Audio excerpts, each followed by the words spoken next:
산악회에서 인생이 무너졌습니다. 은퇴 후 60대의 고백이라는 말은 처음엔 과장처럼 들릴지도 모릅니다. 하지만 이 이야기는 특별한 누군가의 극단적인 선택이 아니라 은퇴 이후 많은 사람들이 자연스럽게 흘러들어가는 길에서 시작된 아주 평범한 고백입니다. 은퇴를 하면 시간이 생길 줄 알았습니다. 숨이 좀 트이고 마음도 느긋해질 줄 알았습니다. 출근 시간에 쫓기지 않아도 되고 누군가의 눈치를 보지 않아도 되는 삶. 그 자유를 가장 먼저 떠올렸습니다. 그래서 그는 등산화를 샀습니다.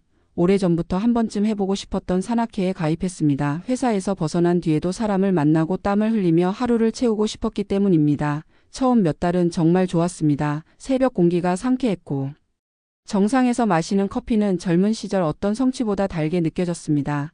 누군가 이름을 불러주고 함께 웃어주는 것만으로도 은퇴 후의 공허함은 잠시 잊혔습니다. 하지만 그 평온은 생각보다 오래가지 않았습니다. 산악회는 단순한 운동 모임이 아니었습니다. 사람은 사람이 모이는 곳 어디에서나 관계를 만들고 그 관계 안에는 늘 보이지 않는 긴장이 존재합니다. 그는 어느 순간부터 산보다 사람의 눈치를 더 보게 되었습니다. 누가 오늘 산행에 나왔는지, 누가 빠졌는지, 어느 자리에 앉아야 하는지. 누군가의 말 한마디에 왜 이렇게 마음이 흔들리는지 스스로도 이해하지 못했습니다. 집에 돌아오면 아내의 얼굴이 눈에 들어왔지만 이야기할 말은 줄어들었습니다. 산악회에서 있었던 일들을 굳이 꺼내고 싶지 않았고 괜히 오해를 살까 조심스러웠습니다. 그렇게 그는 하루의 대부분을 집 밖의 사람들과 보내면서도 점점 집 안에서 고립되어 갔습니다. 실제로 서울 근교에 사는 60대 남성 김모 씨의 이야기입니다. 퇴직 후 몇 달간은 집에서 쉬다 답답함을 견디지 못해 지역 산악회에 들어갔고 처음엔 아내도 잘 다녀오라며 웃어 보냈습니다. 하지만 시간이 지나면서 주말은 물론 평일까지 산행 일정이 잡혔고 저녁 모임이 잦아졌습니다. 아내는 은퇴 보여행처럼 잠깐일 거라 생각했지만 그의 삶은 점점 산악회 중심으로 돌아가기 시작했습니다.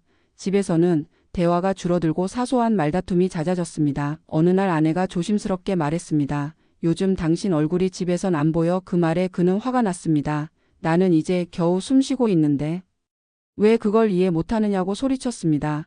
그날 이후 부부는 같은 집에 살면서도 각자의 시간을 살았습니다. 산악회에서의 관계는 그를 더 불안하게 만들었습니다. 누군가와 가까워졌다는 소문, 누군가와 멀어졌다는 눈빛, 작은 오해가 커지고 설명할수록 일이 복잡해졌습니다. 그는 산에 오르면서 마음이 가벼워질 거라 믿었지만 내려올수록 마음은 더 무거워졌습니다. 결국 아내는 지쳤고 그는 뒤늦게 후회했지만 이미 금이 간 관계는 쉽게 돌아오지 않았습니다. 은퇴 후 새로운 인간관계가 삶을 살리는 경우도 있지만 때로는 가장 중요한 관계를 갉아먹기도 합니다.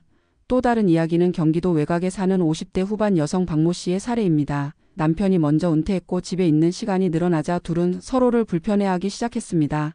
그녀는 혼자만의 시간이 필요했고 우연히 지인의 소개로 산악회에 나가게 되었습니다. 처음엔 남편도 잘 다녀오라며 응원했습니다. 그녀는 오랜만에 자신의 이름으로 불리는 공간이 좋았습니다. 집에서는 누구의 아내, 누구의 엄마였지만 산악회에서는 그저 박 씨였습니다. 그러나 그 자유는 점점 다른 형태의 부담으로 바뀌었습니다. 산행 뒤 이어지는 술자리 모임에 빠지기 어려웠고 빠지면 관계에서 밀려나는 느낌이 들었습니다. 집에 늦게 들어오는 날이 잦아지자 남편의 표정이 굳어갔습니다. 그는 아무 말도 하지 않았지만 그 침묵이 더 무서웠습니다. 어느 날 남편이 물었습니다.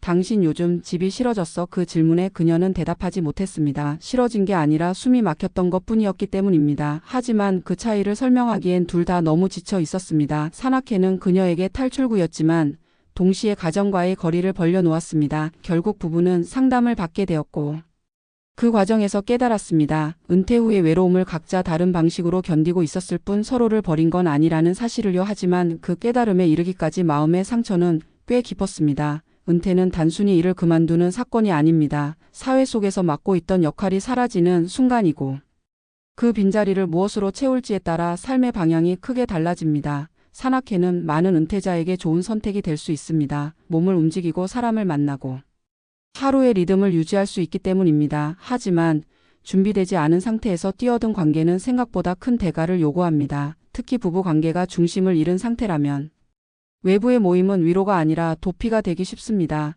문제는 산악회가 아닙니다. 문제는 은퇴 후 자신의 삶에서 무엇이 중심인지 스스로 묻지 않은 채 바깥의 자극으로 공허를 덮으려 했던 선택입니다. 은퇴 후의 인간관계는 젊을 때와 다릅니다. 회사를 매개로 맺어진 관계가 사라진 자리에 들어오는 모임은 더 개인적이고 더 감정적이며 더 쉽게 삶을 흔듭니다. 그래서 더 조심해야 합니다. 새로운 모임에 들어가기 전 집안의 관계가 어떤 상태인지 스스로에게 물어야 합니다. 함께 늙어갈 사람과의 대화가 끊겨 있지는 않은지.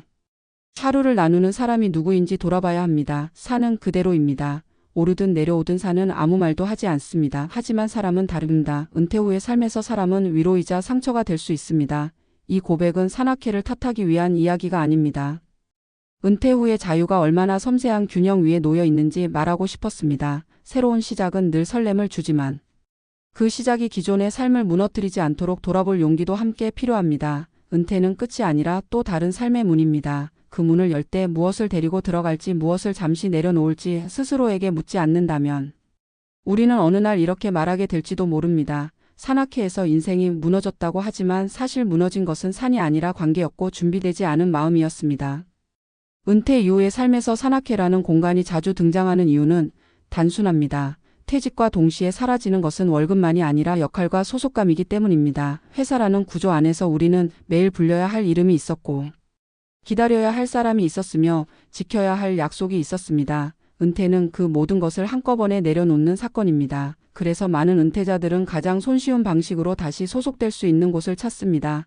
그중 하나가 산악회입니다. 규칙적인 일정이 있고 몸을 쓰며 함께 땀을 흘리고 정상이라는 공동의 목표가 있는 모임은 은퇴 이후의 공백을 채우기에 꽤 그럴듯해 보입니다. 실제로 많은 연구와 사례에서 은퇴 이후의 신체 활동과 사회적 교류는 우울감과 고립을 줄이는 데 도움이 된다고 말합니다. 문제는 활동 그 자체가 아니라 그 활동이 개인의 삶에서 어떤 자리를 차지하느냐입니다.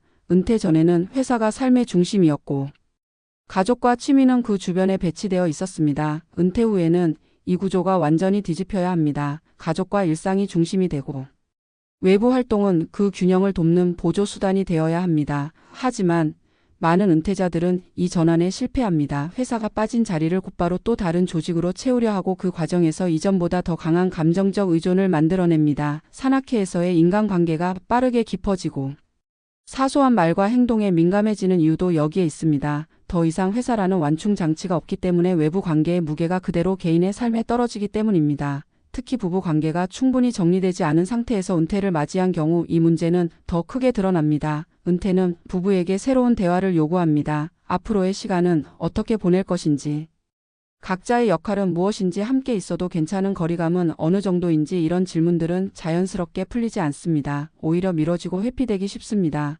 그 공백을 채우는 것이 산악회와 같은 외부 모임이 되면 갈등은 구조적으로 생길 수밖에 없습니다. 집에서는 해결되지 않은 감정이 쌓이고 밖에서는 새로운 관계가 빠르게 확장됩니다. 그러다 보면 어느 쪽도 편안하지 않은 상태가 됩니다. 산에 오르는 시간은 늘어나지만 마음은 가벼워지지 않고 집에 돌아오면 설명하기 어려운 피로와 죄책감이 남습니다. 많은 은퇴자들이 이 지점에서 혼란을 겪습니다. 나는 잘못한 게 없다고 느끼지만 동시에 뭔가 크게 어긋났다는 감각을 지우지 못합니다. 이 혼란의 본질은 선택의 문제가 아니라 준비의 문제입니다. 은퇴 후의 인간관계는 양이 아니라 질의 문제입니다. 얼마나 많은 모임에 나가느냐가 아니라 그 모임이 내 삶의 중심을 침범하지 않는지 살펴야 합니다. 특히 부부 관계는 은퇴 이후 가장 먼저 재정의되어야 할 관계입니다. 함께 있는 시간이 늘어나는 만큼 서로의 세계를 존중하는 방식도 새로 배워야 합니다. 각자가 숨쉴 공간을 가지되 그 공간이 상대를 밀어내는 방식이 되어서는 안 됩니다. 산악회든 어떤 모임이든 그것이 집으로 돌아오는 길을 끊어버린다면 그때는 멈춰 서서 돌아봐야 합니다. 은퇴 이후의 자유는 무제한이 아닙니다. 책임이 사라진 자리에 선택의 무게가 들어옵니다. 누구를 만나고 어디에 시간을 쓰는지에 따라 삶의 균형은 쉽게 무너집니다. 그래서 은퇴 이후의 모임은 목적이 분명해야 합니다. 외로움을 잊기 위한 도피인지 삶을 건강하게 유지하기 위한 수단인지 스스로에게 솔직해져야 합니다. 관계는 사람을 살리기도 하지만 준비되지 않은 상태에서는 가장 조용하게 삶을 잠식합니다.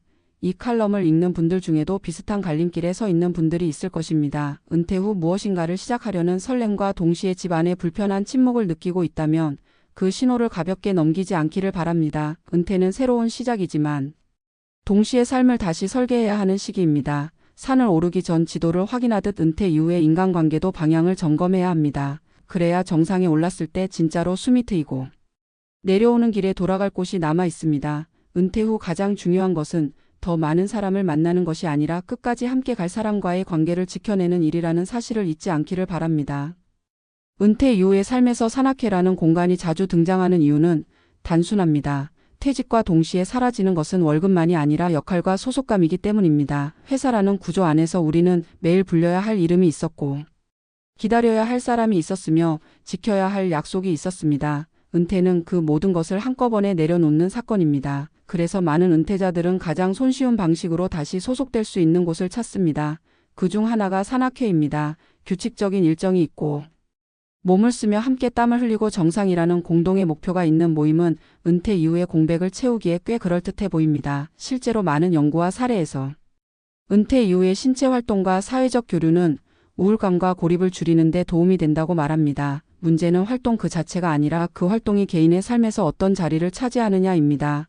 은퇴 전에는 회사가 삶의 중심이었고 가족과 취미는 그 주변에 배치되어 있었습니다. 은퇴 후에는 이 구조가 완전히 뒤집혀야 합니다. 가족과 일상이 중심이 되고 외부 활동은 그 균형을 돕는 보조 수단이 되어야 합니다. 하지만 많은 은퇴자들은 이 전환에 실패합니다. 회사가 빠진 자리를 곧바로 또 다른 조직으로 채우려 하고 그 과정에서 이전보다 더 강한 감정적 의존을 만들어냅니다. 산악회에서의 인간관계가 빠르게 깊어지고 사소한 말과 행동에 민감해지는 이유도 여기에 있습니다. 더 이상 회사라는 완충 장치가 없기 때문에 외부 관계의 무게가 그대로 개인의 삶에 떨어지기 때문입니다. 특히 부부 관계가 충분히 정리되지 않은 상태에서 은퇴를 맞이한 경우 이 문제는 더 크게 드러납니다. 은퇴는 부부에게 새로운 대화를 요구합니다. 앞으로의 시간은 어떻게 보낼 것인지, 각자의 역할은 무엇인지, 함께 있어도 괜찮은 거리감은 어느 정도인지, 이런 질문들은 자연스럽게 풀리지 않습니다. 오히려 미뤄지고 회피되기 쉽습니다. 그 공백을 채우는 것이 산악회와 같은 외부 모임이 되면 갈등은 구조적으로 생길 수밖에 없습니다. 집에서는 해결되지 않은 감정이 쌓이고 밖에서는 새로운 관계가 빠르게 확장됩니다. 그러다 보면 어느 쪽도 편안하지 않은 상태가 됩니다. 산에 오르는 시간은 늘어나지만 마음은 가벼워지지 않고 집에 돌아오면 설명하기 어려운 피로와 죄책감이 남습니다. 많은 은퇴자들이 이 지점에서 혼란을 겪습니다. 나는 잘못한 게 없다고 느끼지만 동시에 뭔가 크게 어긋났다는 감각을 지우지 못합니다. 이 혼란의 본질은 선택의 문제가 아니라 준비의 문제입니다. 은퇴 후의 인간관계는 양이 아니라 질의 문제입니다. 얼마나 많은 모임에 나가느냐가 아니라 그 모임이 내 삶의 중심을 침범하지 않는지 살펴야 합니다. 특히 부부 관계는 은퇴 이후 가장 먼저 재정이 되어야 할 관계입니다. 함께 있는 시간이 늘어나는 만큼 서로의 세계를 존중하는 방식도 새로 배워야 합니다. 각자가 숨 쉴 공간을 가지되 그 공간이 상대를 밀어내는 방식이 되어서는 안 됩니다. 산악회든 어떤 모임이든 그것이 집으로 돌아오는 길을 끊어버린다면 그때는 멈춰 서서 돌아봐야 합니다. 은퇴 이후의 자유는 무제한이 아닙니다. 책임이 사라진 자리에 선택의 무게가 들어옵니다. 누구를 만나고 어디에 시간을 쓰는지에 따라 삶의 균형은 쉽게 무너집니다. 그래서 은퇴 이후의 모임은 목적이 분명해야 합니다. 외로움을 잊기 위한 도피인지 삶을 건강하게 유지하기 위한 수단인지 스스로에게 솔직해져야 합니다. 관계는 사람을 살리기도 하지만 준비되지 않은 상태에서는 가장 조용하게 삶을 잠식합니다.